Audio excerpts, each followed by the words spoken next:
Hi again. Now that we've defined competitive audits and explored their benefits, we'll discuss a few limitations. Let's start with the biggest limitation first. Competitive audits can stifle creativity.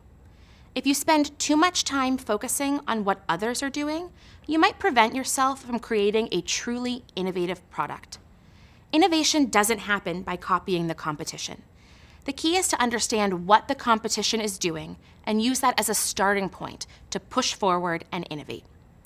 Another limitation is that the success of the competitive audit depends on how well you interpret the findings. Analyzing data can be tricky, and it's a skill that you'll develop throughout your career as a designer. Working on a team can be helpful here, as you'll have others to interpret the data with. Another thing to keep in mind while doing a competitive audit is that not all designs work in all use cases. The features that work well for a competitor might not work well for your product if you serve different users. For example, imagine you're designing a website for a clothing company.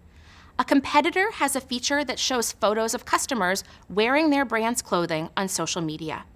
But if your audience doesn't regularly use social media, this feature is not a good fit for your clothing website. One last thing to call out. You should do competitive audits on a regular basis, not just once. You want to stay on top of what your competitors are doing and keep an eye out for new competitors that might emerge.